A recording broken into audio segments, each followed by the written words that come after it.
Oh, universe. What's happening? What's happening, universe? Well, other than crappy weather, which I'm really glad didn't send me into some sort of 4 days of melancholy madness. Because that's what the last crappy weather day did. But not this time. Nope. We're still the bubbly, gregarious, painfully hard to listen to on slow speeds guy that I am. So my question for you is, why haven't you speeded me up? Don't you think you want to listen to me in a more conversational tone? Instead of me grasping for words that I'll never come up with and then substituting words that don't make sense and then getting derailed by the whole process because I just can't keep track of any of this shit. But what I can keep track of, well, not always. The days, the dates. No, I'm not very good there. I'm not very good with numbers lately. Oh man. I mean, if the 8675309 meat suit upgrade was for real, well, I think I'm finally paying back the downside of losing some of my skill set where I had come to rely upon myself, like with numbers. So far, this year has taught me that that's maybe something you only got for the first 53 years of life. You're 54? Nope. You're a dumbass now. And yeah, a lot of people would agree with that. Pause. But you know who? Well, I can't say she wouldn't agree. And I'm not going to talk for anybody, especially women. Do I want to bring up Vanna White right now? Nope, we'll get to her later. Pause. However, I will bring up Pat Sajak. Happy retirement, my friend.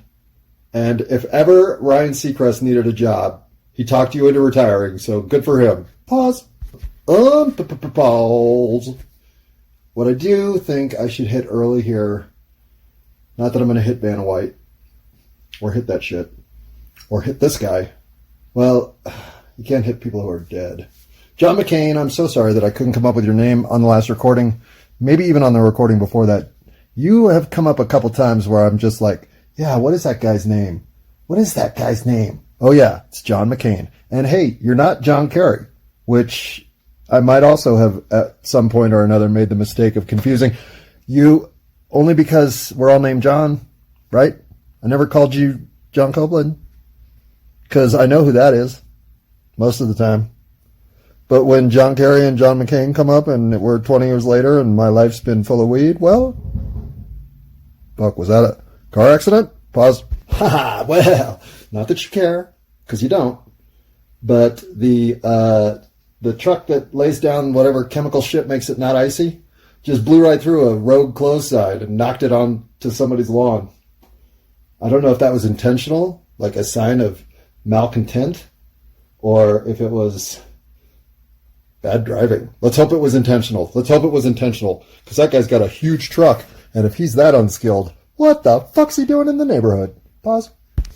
Okay, pause.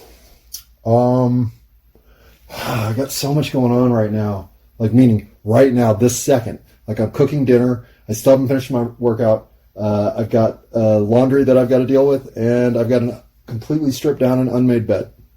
But it's only 8:39, so I should be asleep by 4 or 2 if I'm lucky. Pause.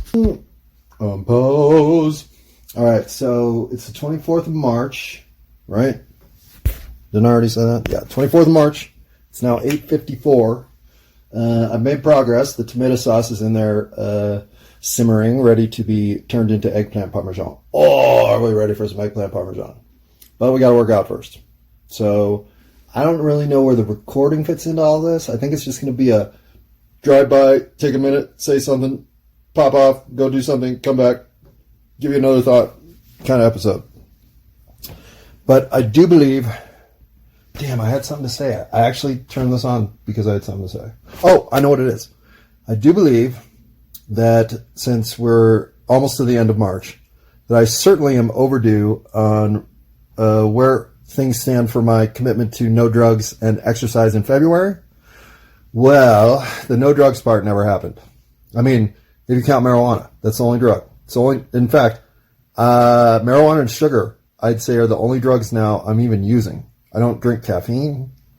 I I mean, is honey a drug? Is peanut butter a drug? Bread? These are the things I eat. I can actually see them in the room because that's what I'll be eating tomorrow. Bananas, yogurt. Actually, I'm not even eating yogurt right now. Can't afford it. So, my commitment to exercise in February was much higher than January, but nowhere near as high as it's been in March. I am in the best shape of my life, no doubt. I am not as flexible as I'd like to be. And I don't mean that I'm like walking around like some powerlifting Olympian at all. I've never been a flexible person my whole life. And now that I'm in shape, like physically strong, and with at least I've been doing over an hour on the Nordic track. I've done it 3 times in the last 5 days. Well, if I finish today. And 2 of those times I've done 64 minutes and 61 minutes straight. Today I did 36 minutes, and I will finish up with 25 more. And then I will do it again tomorrow. And I have never been over 30 minutes until this year. I mean, I am so much stronger than I've ever been that I feel shitty for not having gotten in better shape in like high school and college. That's for sure. I also realize that I think I've been chubby my whole life because I never used to get cold at all, and I've gotten chilled all winter. And this has been a very mild winter. But I mean, right now, I went out and rode my mountain bike and rode it up Suicide Hill, as I like to call it, which is tough even in a low gear on a road bike. But this is a single speed mountain bike, and I killed it. I mean, I could have turned around, gone down the fucking hill, and done it again. And I couldn't believe how much power I had at the final ascent. Like, it's usually a place where I'm fighting myself not to get off my fucking bike. And I don't care when I do it. It's just that much incline across 6 blocks. But the idea that I was going to allow myself not to get all the way up the hill mentally at the bottom, that wouldn't be a failure because I was on my mountain bike, and then to hit the top of the hill, like, let's do it again. Jesus, I don't know where this impulse came from, but it's certainly kicked in. Now, could it disappear in May? Yeah, that's me. I know me. I could easily move on to drum circles and have no more time for any kind of weightlifting. But I would think at least the Nordic track, if you can just do 3 days a week for an hour, I bet keeps you in pretty good shape. An hour on that thing at the end, my shirt is soaked through. I am sweaty. I am ready for a shower, and it is as good a workout as anything I can do on my bike for an hour, period. So, I don't know. Being in the best physical shape of my life at 54, which I assume will carry into 55, while that's asinine on every level, it's also a great feeling. So, what are you going to do, right? Pause. Pause. And here's what I don't know if I have the dedication for. I now have what I would call a washboard stomach. But I do not have cut abs like you see on Hollywood movie sets. Now, do I give a shit? No, because I've never looked better naked. I don't even walk past mirrors naked anymore because I look at myself too much. So I'm very, very content with this point of physical fitness. The question is, if you get to this point, well then, should you push all the way to fucking Captain America? At least where it comes to like your washboard stomach. Because I'm doing right now 600 crunches a day or 600 ab exercises a day, of which most are crunches. So, and bicycle kicks, and what's the other one? Oh, the scissor thing, whatever. They were, when I started all this, they were the hardest thing to do by far. Fucking hated them. And now I'm doing 600. I mean, it's ridiculous. I've never done more than, 270? And that was like when I was peaking and running a lot. So, again, not only am I clearly at the best physical point I've ever been, but I have marking sticks that say I'm not just past that line, I've doubled that line. I'm way past that line. And I don't know why. I don't know why this came over me, but it came over me a year ago.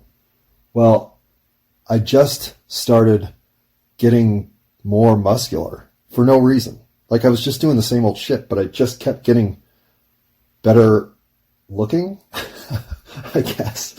So when I finally realized that this was an opportunity not to waste, well, I've turned it into what I can say is for the last, 20 months, my single greatest personal goal achievement is my physical conditioning improvement.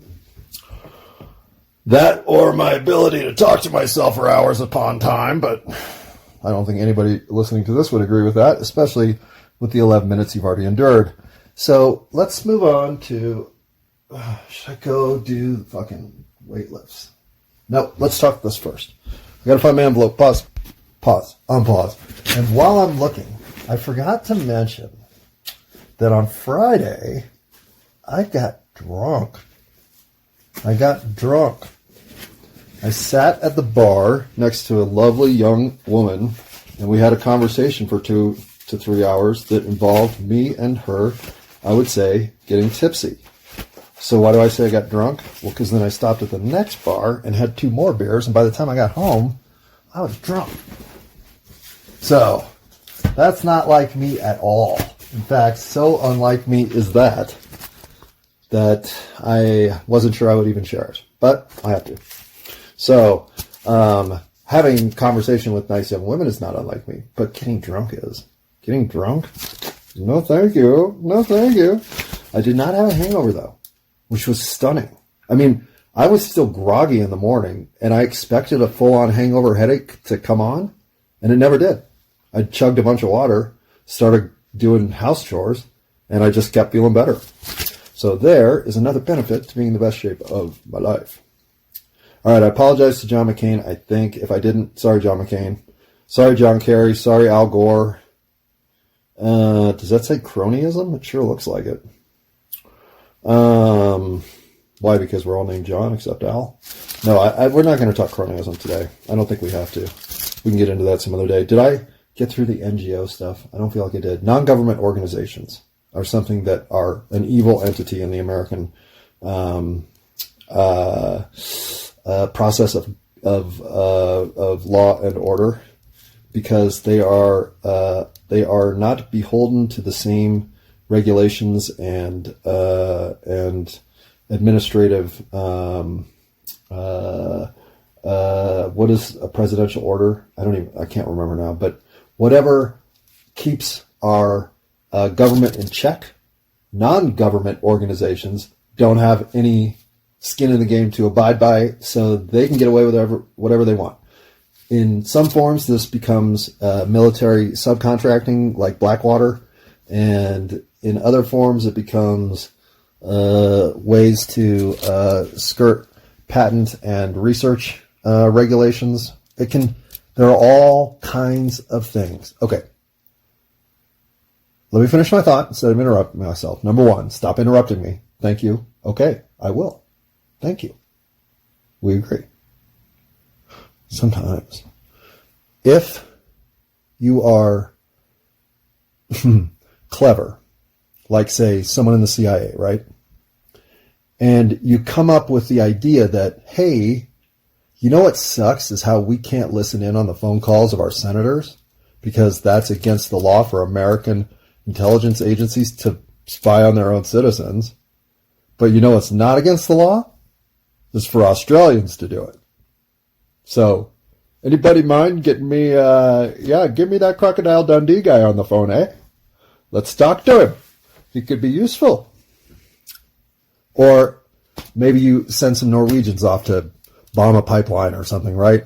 It's just you find ways to do the things you want to do in spite of the fact that you're not allowed to do them. If you're a clever motherfucker with no soul and no agenda for humanity. As I used to be, so I'm not, this is not hypocrisy to all you soulless motherfucking schemers out there. I'm part of your tribe, I'm just recovered. And there are paths to recovery, even though you don't believe me, there are. I won't try to persuade you because I know you're a scheming piece of shit, so why would I even want to talk to you? But if you ever have that moment of self-reflection, let it go. It will find its journey and path to a place of a better life than the one you're currently pretending to live. That said, why am I talking about the schemers now? If you are, damn it. If you are clever in the corporate structure, well, instead of using, say, the Australian Perth posse to do your dirty work in Laos, no, you don't do it in Laos. We're saying in like Lincoln, Nebraska. Oh yeah, domestic spying. Okay, right. But that's all that cloak and dagger shit. What's not cloak and dagger is the commerce and trade and business economy that is American corporate structure. What the corporate structure has done is said, hey, you know that thing where like the CIA got really smart and had MI6 start doing all their assassinations for them? Well, what if we were to take all this dirty work of the government off your hands and just start doing it for you? Like, you know, oversight and regulations of our industry? Why do you even want a part of that? You could just turn that over to us. We can oversee and regulate our industry better than anybody anyway, because we know what the fuck we're doing, and you don't even know. So how are you even going to do the job correctly? I mean, that's the thing about clever people. They can make you think they're doing something on your behalf when all they're doing is sticking an intensely red-hot, scorching, sharp, long poker right up your asshole. Yeah. Well, you've never been through it? Then you're lucky. Pause. Pause. Okay, it's the 21st century, so not that there's anything wrong with those people who like to take long, flaming hot, scorching, sharp pokers up their assholes. Good for you. I am impressed by your endurance. So I wasn't trying to denigrate the subgroup that might be those people that enjoy that activity. For the rest of us, well, the CIA's got a lot of ways to fuck you in the ass, but corporate America's got the ultimate way. Pause. Unpause. All right, we're 18 into this thing, and all I really know is that I've given myself a lot of stroking for working out for 6 months, which, you know, given the life of activity I had before those 6 months, I'd have to say long overdue. Although, okay, is it enough exercise to just be in shape, enough shape, to be able to do whatever your daily routine asks you to do? Like, say, lift some heavy boxes at work and play golf on the weekends and go bowling on Thursday nights. If none of that causes you physical stress or strain or some sort of setback of any kind, well then, what better shape than that do you need to be in? Exactly. That was my philosophy all through life. Or at least the one that would kill any attempt to get into an exercise routine to try to get into better shape. I could always just fall back on, yeah, but I play tennis. Fine. I mean, like I'm ever going to play men's tennis leagues. Well, no, you're not, because you half-ass it through 16 chocolate chip cookie dough batches a month, and then you decide to do little to no aerobic exercise, so when you actually get into a match where you're challenged, you have no win, so you eventually peter out. I mean, if those are the characteristics whereby you're willing to live, then yes, you're never going to advance to something like a men's tennis league. But if you expect more of yourself, if you ask the bigger version of yourself, the more physically honed meat suit variety, then you ask for extra effort to somehow take you to a place that so far you can't tell me what the return is. Right. The return is an entire new set of opportunities that you don't see when you let yourself be in just good enough shape instead of really great shape. Because when you're in really great shape, all of a sudden you're looking for things that will challenge your body's physicality at that level. So now you find new activities, you find new places to engage with the world. Your body demands it. And it's an incredible feeling of satisfaction. I know I'm selling exercise like it's some sort of panacea. But, I mean, it kind of is. Pause. Pause. Unless I don't know what a panacea is, and that is entirely possible. I'm going to go look it up. Pause. Pause. Nope. It's what I thought it meant. Sweet. Vocabulary win. Number 3. Pause. Pause. Okay. So, are we ever going to get around to your sexist comments about Vanna White and Pat Sajak? What? They weren't sexist. Listen, horn dog. You can pretend that you don't come off as a woman-lusting piece of shit, but you come off as a woman-lusting piece of shit. Why do you give Vanna more R.I.P. cred than you give to Pat? Mr. Sajak was Wheel of Fortune. Vanna was a letter turner. You are missing the point. Here's the point. When you look at Wheel of Fortune, you look at it for what? 3, 4, 5 things max. And those things are, in reverse order, of unimportance to irrelevance. The wheel itself, the contestants, the audience, Pat Sajak, and Vanna White. Now, the audience is irrelevant because nothing about the audience's enthusiasm or lack therein ever mattered. Because the only enthusiasm or lack therein that ever mattered was Miss Vanna White's. I don't know if you ever have seen somebody perform their job perfectly, every minute of their job perfectly, but that's what Ms. Vanna White did and does and continues to do, at least for 2 more years, till her next contract might run out. But Pat Sajak's calling it quits. This is the final year. So I believe that's why I've had so much Wheel of Fortune on my mind, because I haven't thought of Wheel of Fortune in forever, but I've had a lot of it on my mind this year. Probably because Pat quit. Not really that I give a shit about Pat Sajak. I don't. But I do respect how young he kept looking in spite of how old he kept getting. And same thing for Vanna White. And this is 20 years ago. So I'm not saying they don't look great for their age now. But at least since they've been on TV for 40 years, they look like they've aged a little bit. That said, my comment about Vanna White had nothing to do with her looks. Of course, the letter turner on a game show, not a video game, as I might have aired recently, but on a game show, if you're going to have somebody walk across stage and flip letters, you know what they're going to be? Good looking. I don't care if they're male, female, or sea turtle. They're going to be hot. And the thing about Vanna White is that didn't define her, ever.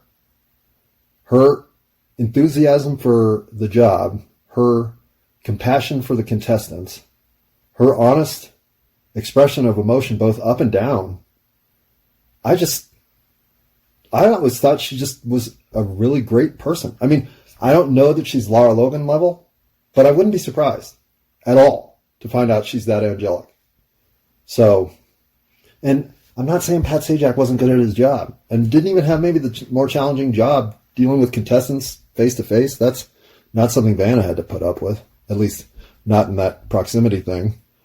But Pat got a little snarky and snippy with some of the contestants, and some of the contestants were fucking morons, to be fair. But he was never a Richard Dawkins firecracker waiting to go off. But you could tell Pat had his days where I just need the contestants to not fucking drive me crazy today with their stupid answers. Like buying a vowel that clearly can't be in the fucking word. Okay, buy another U. I mean, I'm not saying Pat even acted like that. He didn't. But once in a while, he'd have a short return to a contestant's idiotic maneuver that I'm not saying I could have held back at all. That's why I don't have the job. Can you imagine me in that job? I'd be fucking fired in a week. In a day. In 3 tapings on 1 afternoon of production rehearsals. I wouldn't make it into even a live set. Ever. Live. Me? Yeah, pause. Pause. I mean, I am alive. This is me doing something live in my life. I'm not an android or a robot or anything, right? I mean, my cum's not black. I don't think it is. Pause. Pause. I'm just saying I haven't masturbated in a while. Seriously. Got porn out of my life and that's another thing. Maybe that's why I'm exercising so much. Got that porn purge. Pause. Porn, purge, pause. That's some alliteration at its best. Pause. Unpurge. U-porn? Unporn? U-porn? Well, the alliteration doesn't work the other way. Whatever. Porn, purge, pause. Porn, purge, pause. I hadn't thought of that. That's actually a bit of a variable when I really consider it. Because half the time I would jerk off, it was just because I happened to look at my phone file and go, oh yeah, there's my downloads folder. Oh yeah, there's my a la carte file. Oh yeah, there's my jerk off videos. Might as well go jerk off. But when you don't have jerk off video files, well, you end up playing a lot more pinball, I guess. But pinball or porn? Pinball or porn? Pinball or porn? I would say pinball is a better shitty activity, but neither one of them is going to build your life into something meaningful. So what will build your life into something meaningful? Not listening to this, obviously, but we knew that. So why you're here again is just stunning to me. But since you're here, I did think with only 2 more episodes to go in the season 9, It's All My Fault recording project pursuit that I have, for whatever reason, continued to undertake. Well, I thought I would use this to give you 9 nonsensical elements of life that I still don't have figured out. They have me completely vexed, starting with the Mandela effect. And I've done an entire episode on the Mandela effect and how badly that shook me, how badly it still shakes me right now as I think about it, because it isn't answerable with anything reasonable. It is a complete swap of psychological inner trust. It is a fracture from historic and current connection culturally to your community. It is as disembodying an experience as I can imagine still experiencing. It persists. I just ignore it. I look away from it. It is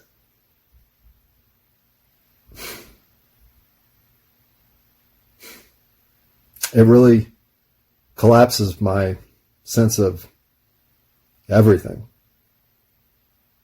There's no question there were 4 people in JFK's limo. I'm not the kind of person who's wrong about that. I know what I grew up knowing.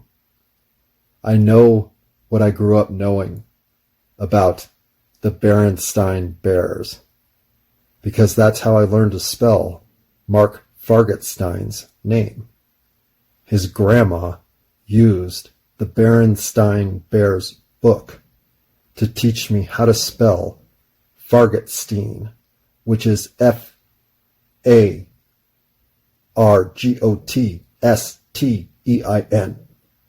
Anytime I needed to know how to spell it, I could go get my Berenstain Bears book and look. You gonna tell me that's all just made up memories? Okay, CIA, you're really good. You're really good. Because those are some of the most crystal clear memories of my childhood. So, bravo, bravo. Oh, you probably had the MI6 do it though, right? Oh, you had the Aussies do it? Thank you. Thank you. I got Crocodile Dundee. Pause. Pause. And hey, I'm going to play a little game right here with what could be the simulation. Because there's no doubt that I have discovered conflicts of logic from my historical data record to the one that supposedly has persisted and existed all through time, which, given the level of manipulation and lies that are now possible, I don't know that I can believe any of it. But here's what I know I can say with confidence, because I've got the proof. And that is Smokey Bear. Not Smokey the Bear, Smokey Bear, who apparently has been the forest firefighting bear mascot of America all along. Smokey Bear. However, if you watch an episode of Match Game, they clearly refer to Smokey the Bear 5 times, and only Smokey the Bear all 5 times. Okay, so they all got that wrong. They just said it and then mimicked it all along. I'm talking 5 different people said it.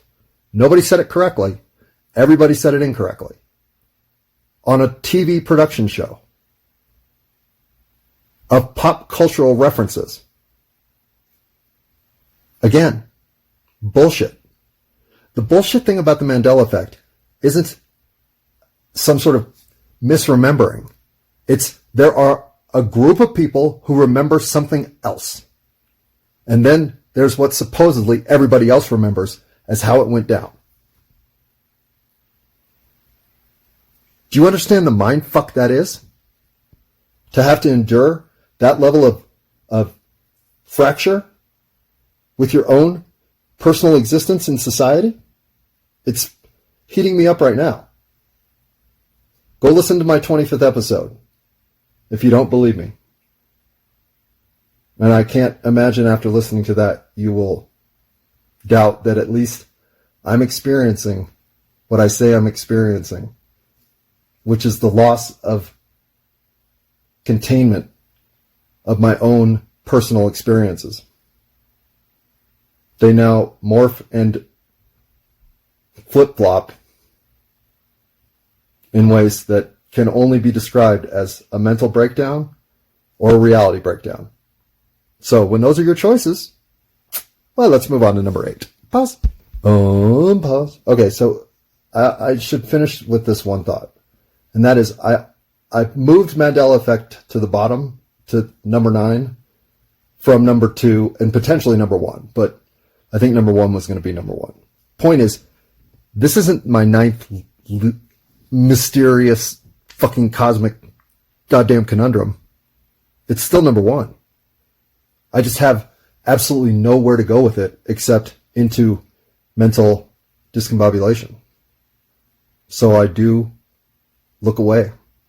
And I at the point of my most consumed sense of misfittedness here on this planet, I saw a 5-minute video cartoon of a guy saying, you know what the best thing about being consumed by something over which you have zero control is? You can just look away from it and it's gone. And that's what I did and have been doing ever since. Because if I get back into the Mandela effect rabbit hole, I may never come out. I want to know what the fuck it is, but I'm sure whatever it is the kind of nefarious meta shit that would break me. So, On to number 8, right? Pause. Unpause. Okay, let's do 8. And then I'm going to go do my weights. Then we'll do 7, 6, 5, 4. Then I'll go do my aerobics. Then we'll do 3, 2, 1. So that way, by the time this is done, I'll be eating some eggplant parmesan. Probably not. I don't probably have all that energy in me anymore. I'll do that tomorrow. But that's how important you are to me. I could just give up on you and go eat eggplant parmesan at 11 o'clock tonight. But instead, I'm going to spend the rest of my night with you. And that was not, that was me being a jerk, I guess. I guess that other part of me is dead on when he calls me a jerk. Well, he's an asshole, so fuck him. Pause. Pause. And I guess, in a rather, okay, I'll poke you this time, Lily Mae. That was a welcome transition into number 8, Lily Mae Eaton, the delusional schizophrenic who just walked in my house, came right in my back door while I was in my living room, came into my kitchen, and that's where we met for the first time. Well, Lily Mae Eaton, it turns out, through the endurance run of intensity in experiences I shared with her, well, I truly believe Lily was sent here to course correct my life, or what we like to call in our cultural lexicon, she was my guardian angel.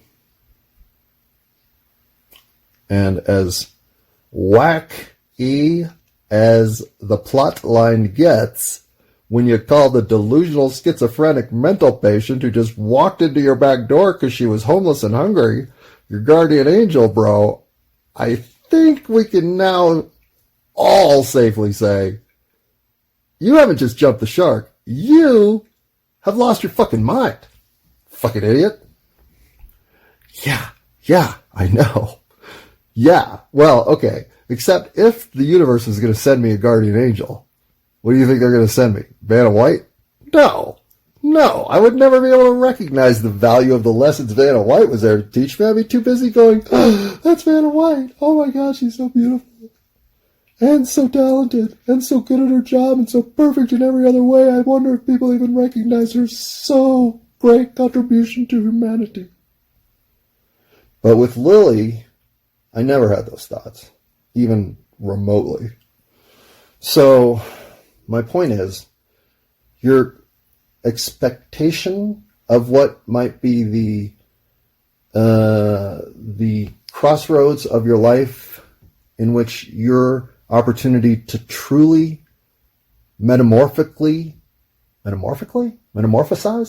if your ability to change yourself, your metamorphosis variables were high, well, you wouldn't believe who comes in the door to actually help trigger those to go off. It will not be Vanna White at all. In fact, it is going to be the least likely person you can imagine. And for me, a delusional schizophrenic in full-blown delusion, entering my life in a basically breaking and entering fashion, well, yeah, I love it. I fucking love it. I would never have thought of it. Never. Nor would I have thought of her suicide last July, unfortunately. But guardian angels are prone to do that shit. Fucking go off to other assignments. So, begrudge her activities and actions therein, I will not. Begrudge her loss, though, I will. Lily was someone who taught me what truly being misunderstood looked like. How to only be your own worst enemy. How to have no other capacity in which to operate other than self-sabotage and all the chaos it brought with it. To try to befriend her in her manic phases was as challenging life events as I've ever conceived of. Her murdering my dog. Murdering. I don't know if that's appropriate. She killed my dog. She killed one of my dogs, and I think tried to kill my cat. But she killed one of my dogs. She poisoned him. And she always had a thing for the other dog. And Phoebe was fucking awesome. And Milhouse was kind of a little dick. But in that misappropriate recognition of energetic turbulence, well, somehow Lily got it in her head that Milhouse had to go down. So she killed him. And she withheld that information from me for almost 4 months. And in those 4 months became more and more volatile and abrupt with her patterns of behavior change, to the point some of it was spooky. And her intensity when she was fucking with you was unreadable. She could pull off zany like nothing you've ever seen because she was truly crazy. But the part of this that I freely admit, because there are too many evidentiary examples of exactly what I'm speaking to right now for me to deny that it was fucking happening. And that is, Lily somehow could read my next thought before I would speak it. How I say she could do this is, let's say we were having a discussion about how fish are more important on the planet than palm trees. And in this discussion, I would have thought, well, you can at least go to the Palm in Vegas and enjoy yourself with some fish at their buffet. Or I'm making something up here, but then the next thing out of Lily's mouth would be how we need to go to Vegas so we can enjoy ourselves at the Palm while we have fish at the buffet. This is way too long a sequence for it to actually be a reference point. She would read what would be more so a thought I was loading up to tell her while she was finishing whatever nonsense she was spitting out. I'll try to give a better example here. Lily could go on diatribes of just ping pong that I would not even really be listening to. I would just be hearing enough so that if I had to interject and say, what did you mean by that? Or you've never brought that person up, so that she didn't think I was ignoring her. But it was impossible to follow. There was no story here. It was just Lily blah, blah, blah, blah, blah. And so as she's doing one of these, I might say, where are the 9-volt rechargeable batteries? And as this thought is crossing my mind, because now that she's here and I'm remembering to ask her because I haven't seen them and I need to know where they are, and she probably hid them from me, I'm letting her finish. And what would she finish with? And so that's why I put the 9-volt batteries in your desk drawer. And I'd look at her and say, why did you say that? These kinds of things started happening so frequently that I just came to accept she could read my mind. At least whatever my next thought was. Yeah. How fucked up is that? If ever I was giving you evidence to put me away as crazy, that's it. But much like the cat, Lily's now passed on, so ain't nobody talking nothing but me. But I'm telling you, she could read my mind. It's fucked up. I couldn't read hers. I tried. I'd so tried to use the force on her. Tried to get inside her head. There's nothing there. I couldn't even... I've had dreams about Lily since she's been away from me. But when she was my roommate, never. And it also was noted between us that was the case. Because I don't have that kind of proximity to somebody without them filtering into my dream life. They just become a popcorn character who can show up anywhere. But not Lily. Nope. And now the dreams I have about her, she's always some like peripheral viewer. I can see her over there watching me. But she's not participating in my dreamscape. She's just a pseudo character in the landscape. Yeah. Crazy John being crazy. Pause. Unpause. All right, before I go work out, let's finish what makes Lily my guardian angel. It's Lily who taught me that the recovery point this world demands is forgiveness.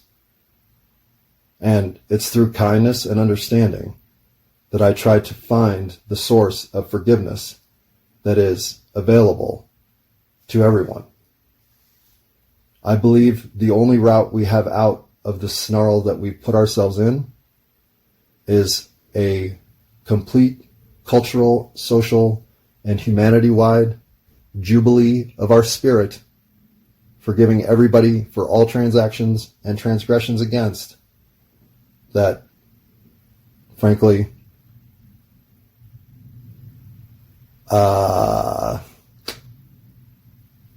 if left to other devices, would demand some level of vengeful retribution that can only lead us into another cycle of ending up right where we are. And for anybody who says, well, you know, you forgive the fucking worst of us, and what are they going to do? They're going to go be the worst of us again. I say to you, no, they aren't. Expect the best in people, and it's amazing how much that's all they deliver. Pause. All right, it is. What time is it? It's late. It's 5:36 in the morning. So I didn't make my 4 a.m. estimated bedtime or my 2 a.m. hopeful bedtime. And I'm probably not going to make my 7 a.m. bedtime because at this point I probably have to stay up all day. This might be the dumbest thing I do to myself, is pull the all-nighter for no good reason. I do it a lot. Like, I don't know where all the energy comes from. I have literally been doing housework, cooking, exercising. It's not like I haven't been completely productive for the last 10 hours of my life. And the eggplant parmesan is fucking phenomenal. Seriously, it's phenomenal. I would have you over for a bite, even though I don't know you, because I trust how good this dish came out that you would like it. So, it's not even like I haven't been achieving in zones that I'm not known to achieve well in very often, like cooking Italian food. But none of that has to do with expecting the best in people and then watching them deliver. Well, I don't know, maybe some of that does. But I left my list of 9 nonsensical parts of my life on number 7. And number 7 is maybe one we should get back to. Oh, no, none of 6 is 6. All right. So 7, Lily Mae Eaton, the delusional schizophrenic, turns out to be my guardian angel. And teaches me lessons by doing things like killing my dog. Okay. Not what you expect, but I can't argue the fulfillment and metamorphosis achieved in the actions undertaken and forced into my life by Miss Lily Mae Eaton. Guardian angel, I think is appropriate. I can argue it all day long, and I can win. Now, her reading my mind, well, that just makes the whole thing feel more and more like a simulation. But even if all of that wasn't real, let's just say that I went crazy and none of those instances actually occurred. Lily did not read my mind once. I just fantastically made it all up. Well, she still walked into my back door. She still fucking invaded my life from the mental institution. And fundamentally changed who I am. So, what do you call that person? What? Uncle Tony? I don't think you should touch me like that, Uncle Tony. I don't think that's appropriate. Shh, Billy. Shh. Don't let your sister know that the door's locked, okay? That's not smart. Uncle Tony! All right. Why am I talking about a pedophile uncle that I don't even have? Well, I guess because when you get right down to it, it makes me uncomfortable that Lily Mae Eaton had such a profound impact on my life, and all I seem to have been able to help her do is come to a quicker resolution to terminate her own. It's just, this is emotional territory I haven't resolved at all. So I feel like I have to recognize and arrange the parts of my life Lily penetrated for all the good and bad that it offered, while I also mourn the idea that what I have from our experiences is all I'll ever have. But like I said, if you got a lot of guardian angels floating around in your life, then you know your life's got problems. So having one walk in and walk out is probably about as good a sign for my life being on track as possible. Which brings us to number 7. My comic book guardian angel. And I do not like to speak about this person because I don't know that I've ever experienced, well, I know I've never experienced treatment from another human being of the karmic kick to the teeth level that this human being treated me. That said, I don't know what any of the motivations are that drive my guardian angel to behave the way she does, the comic book version here. Because those aren't conversations I can even instigate. I'm literally just a panel drawn character who gets kicked around by the circumstances that the world throws into the muck. We all have this side of ourselves. And depending on how much of your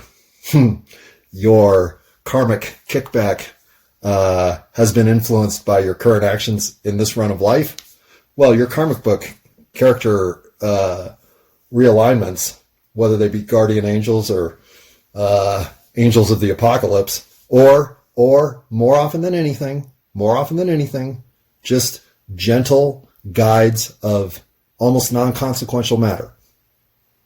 People like me, well, circumstances particular to, say, something like being here on a one-sheet tender mean that you've got all kinds of karmic balance metrics in play here to both prop you up or get you on track, depending on how your life plan and your current execution against it are syncing up. Mine, having gone completely off the rails, necessitated delusional schizophrenic as a countermeasure. And frankly, I'm glad it worked. I'm sorry that it included the termination of Milhouse. I'm sorry it included the termination of Lily Mae. But it's not like the lessons are palpable without the real life experiences that come that teach them. So the pain, the willpower to move forward, the desire to make a better world, the realization that the game is not something you're here to watch, it's something you're here to play. The idea that it's not up to other people to start the revolution. The revolution is up to you. Well, these are the kinds of thoughts that before I had met Lily Mae Eaton, I couldn't have even mustered. There was no level of thought bubble that could have popped to say, well, nobody else is going to save the soul of humanity. I mean, fuck, man. It's not like we got a job. Maybe we should do it. Yep, maybe we should do it. Well, it's in the pursuit of my destiny, as it were, or let's just say my fulfillment of purpose in this series of actions. There will be a level of karmic retribution that balances the scales that are currently tilted against me back to even. And which is one of the reasons that, and none of this should have happened. Like, my comic book guardian angel and I are best friends in every other incarnation of life. We're even brother and sister in a lot of circumstances. We've been twin brothers. I mean, for fuck's sake. How it got all so screwed up here, I don't even know.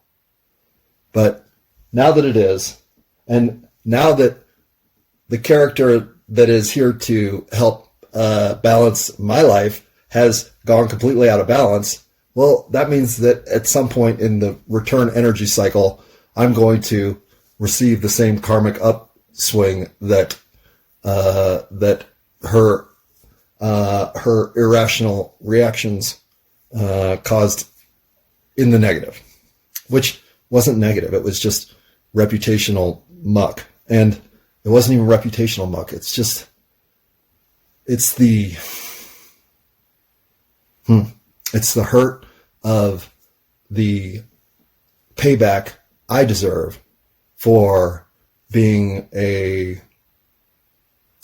womanizing cheater with anybody who I would care to have said, I think we have something going on here. I think I like you enough that we should keep this going until I decide to fuck your best friend there. I mean, if you're cool with that. I probably shouldn't have said those words out loud because I never did. I just made the actions happen. So as all of that is now awash and I've come back to level, I don't even know if I've come back to level relationship karma, but I do feel like that karma has abated in terms of the onslaught of repercussion that I was due. And this comic book guardian angel is the lockbox in which that resolution was sealed. Of that, I am positive. And I don't know if I've spoken of this, but I have only, I've spoken of this on these recordings, but there's two people in my life that I know of that I've had premonition dreams and then met in real life. And my comic book guardian angel is one of them. The amount of mystical connectivity that is not being realized because of whatever chaos either my karmic situation demands or her karmic situation created, it's awful. It's like, I don't know, it's like my whole mission to Earth. There were two things I knew when I got to this planet. One was that I was here to witness something. And two was that I was here to experience connections with soulmates at the deepest possible level. And this was one of the three that mattered the most, and it didn't happen. So to say I'm still completely uncertain what the fuck it all meant isn't even enough of an understatement to what true confusion it's caused me. And whether I'll ever get over it, I doubt it. And it's the only page in the book that I'm now writing that's blank and I don't know what goes there. Every other page is at least somewhat sketched out. So what's with the complete 180 from expectation to actualization that this represents? I wasn't that big of a dick. I wasn't. So there's something bigger here going on, and it may actually involve my mom. And not like my mom and I were ever in a situation that needs to be cleaned out. No, I think my mom has karmic clutter from her childhood that she desperately wants to admit to somebody, but still doesn't have an outlet that she trusts enough to do that, including me. I may go to her grave with her secrets, but I know she's bottled up and on the verge of exploding with some truth. And in some ways, I think her karmic cycling and influence of energy through me can cause other peripheral actions to fall certain ways, because she is a strong witch, that woman. And she doesn't even know it, which makes her just dangerous. But I think that's enough about the comic book guardian angel for now. I will say that your comic book life, if you can identify it, is the life that you find yourself in circumstances that you don't really create for yourself, but you can see how the whole domino chain fell to put you in this spot. They're usually not moral conundrums. They're usually just opportunities to intersection your life, to give you a chance to think, okay, I've been going straight for a while here. Should I think about turning right or left?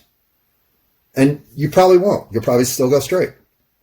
But those chances to go right or left are made by your openness to the opportunities presenting themselves. So when the opportunities are written into your life plan and then go wrong, well, something really fucking big transpired.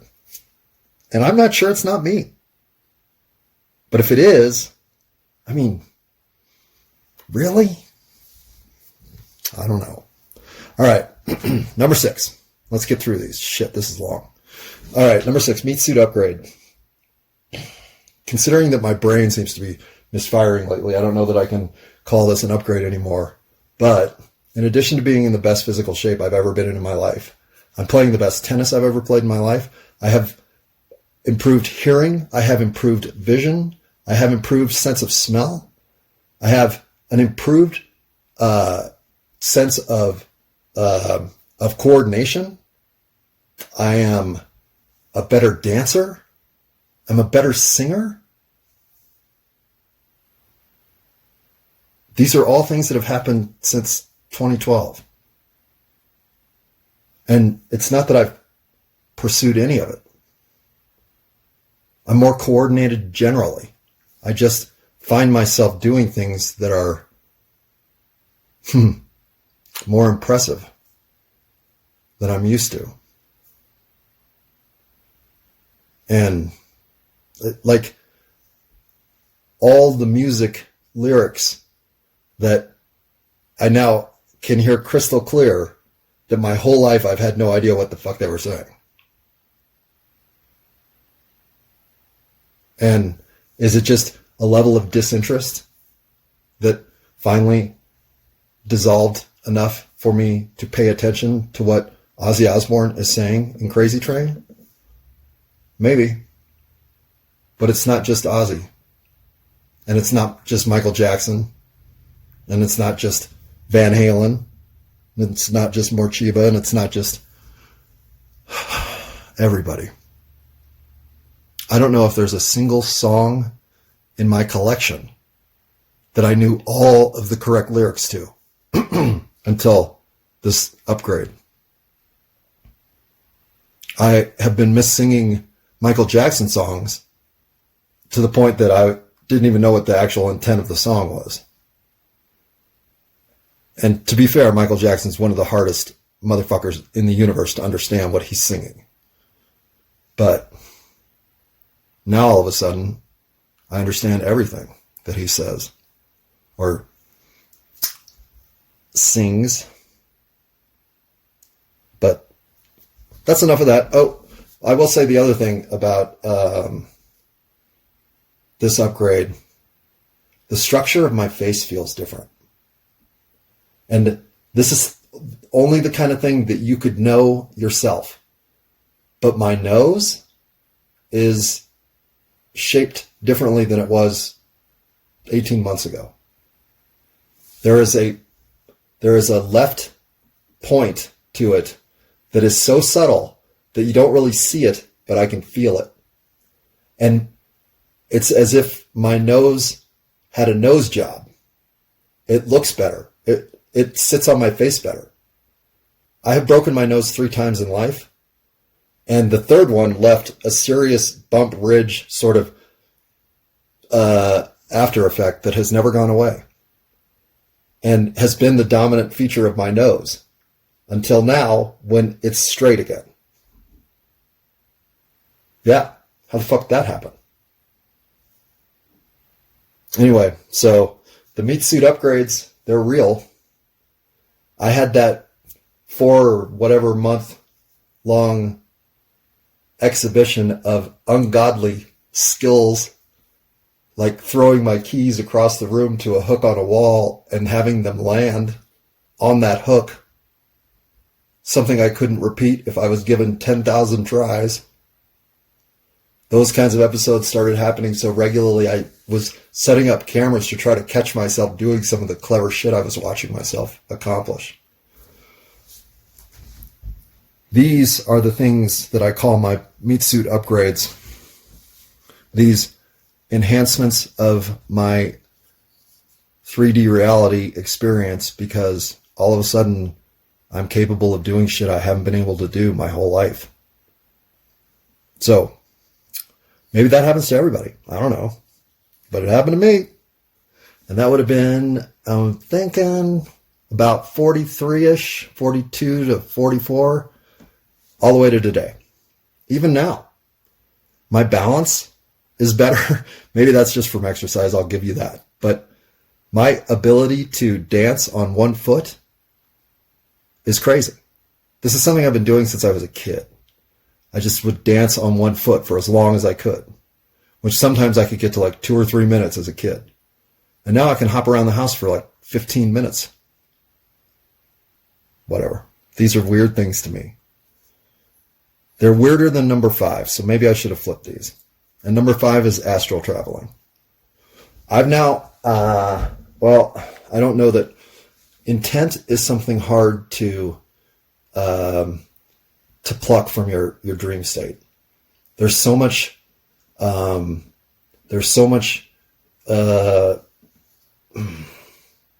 interactivity that intent has no bearing on, that even your intent, I think, in dreamland can be misunderstood. And yet, I am now often going to a locale in my dreamland that is familiar. Like it's a town of I want to say technology from say 300 years ago. There are no electric apparatus at all.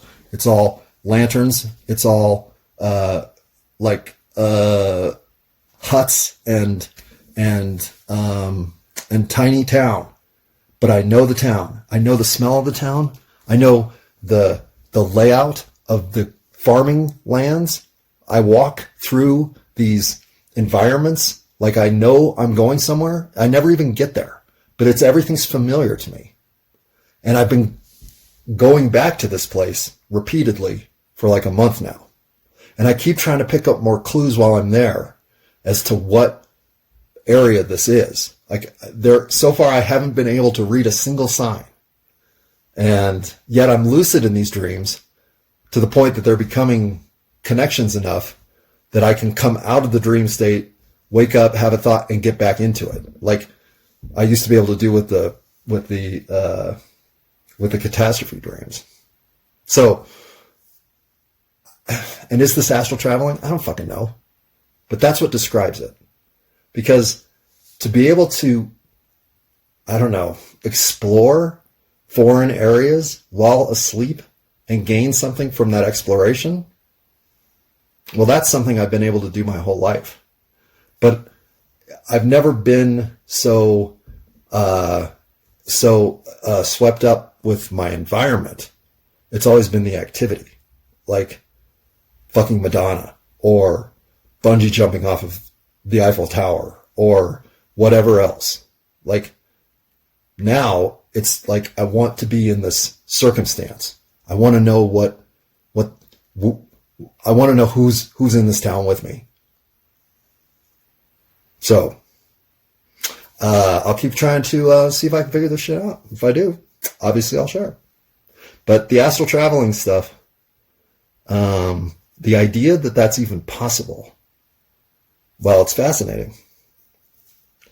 And it's as fascinating support girder that I don't even necessarily have to make number 4 jump all the way to number 1. And it could belong at number 1 because it's such a uniquely concerning event that to place it 4th is a bit dismissive, if we're being fair. And that is whatever mental breakdown I suffered last week, which I now figure was about 100 hours of literal submission to the mental state of devastated, just as if my parents had been killed in a car accident, and I'd found this out, and for 4 days could not do anything but sob.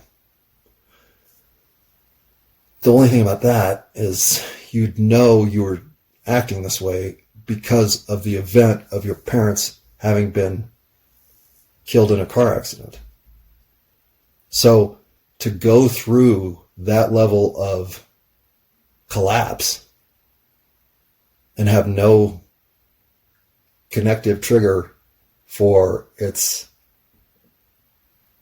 occurrence, I have nothing to be sad about, literally, other than the concerns of humanity at the large scale, which of course we share collectively. So we all have that to be sad about. But I can tap in, like, I'll tap into that. I can go into the pain and misery of the world, as I've demonstrated many times on these recordings. But this wasn't that. If I venture into territory where there is humanity being misused and abused, well, yeah, I can walk out of that devastated and demolished. But I have nothing here. This is as close to feeling like I suffered a mental breakdown as I can describe it. I couldn't have fed myself Saturday morning if it had been important enough for me to do that. It wouldn't have been possible. I was incapacitated to even formulate something productive for myself, like taking a shower. And this is when I started to think, okay, I'm either officially finally going down Ozzy Osbourne's crazy train, or the world is coming to an end. This is how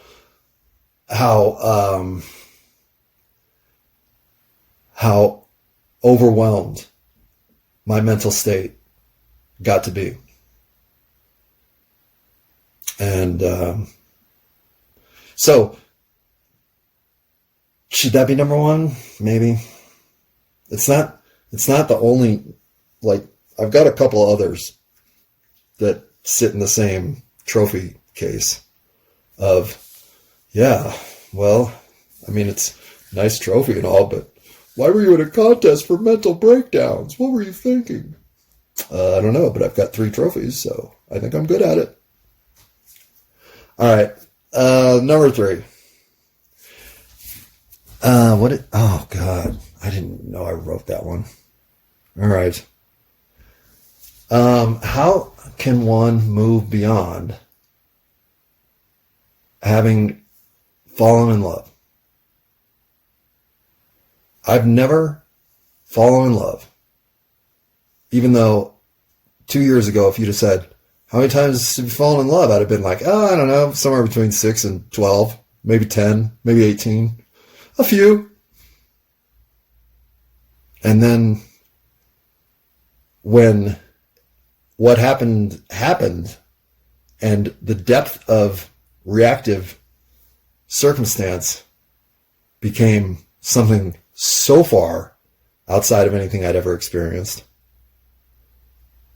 Well, even though in that recognition, I think my entire read on it was misaligned, if not completely inaccurate.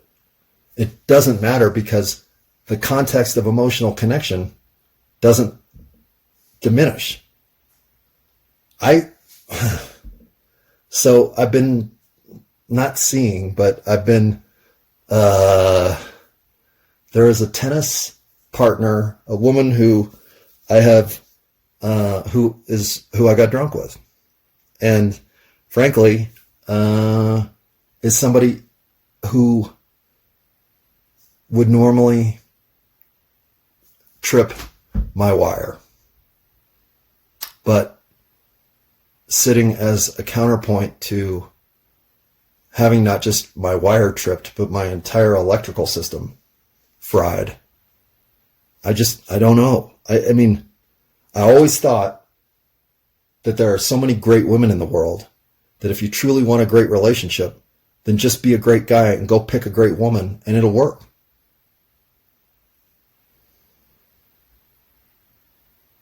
I didn't think there could be any sense of, oh, well, maybe this is the person I'm destined to be with. I just thought, you make destiny happen. It's not sitting there waiting to be discovered. And then all of a sudden, a little destiny got discovered, and now I don't know what the fuck to do with it, because I do not want to be somebody who shuts down this life for a life that never was realized, and in many ways never should be. So these are the things that make my life NëiNsensiCaL.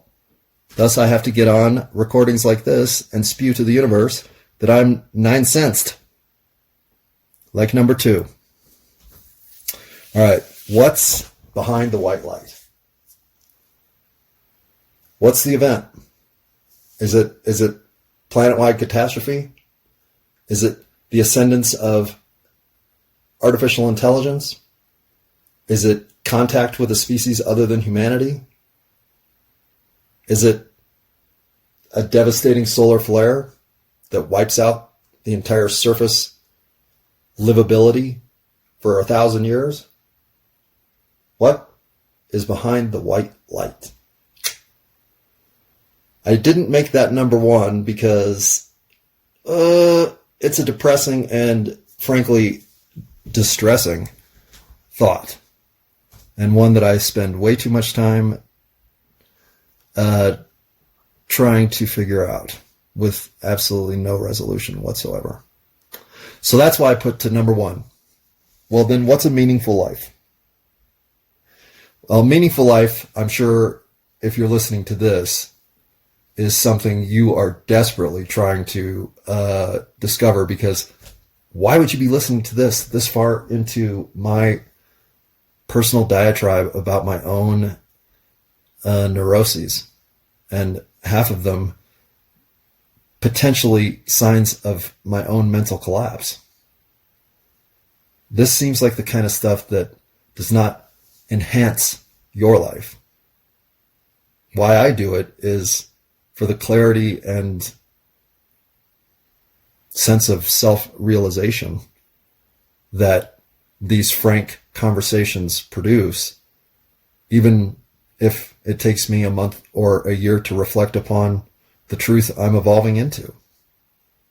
I don't like talking about the mental breakdown last week, but not talking about it is acting as if it didn't happen, when not only did it happen, but it's shaken my foundation.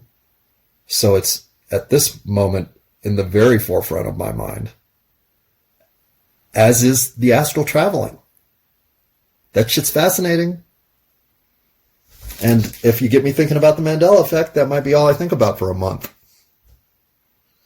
And God forbid some cartoon universe guardian angel collision is imminent.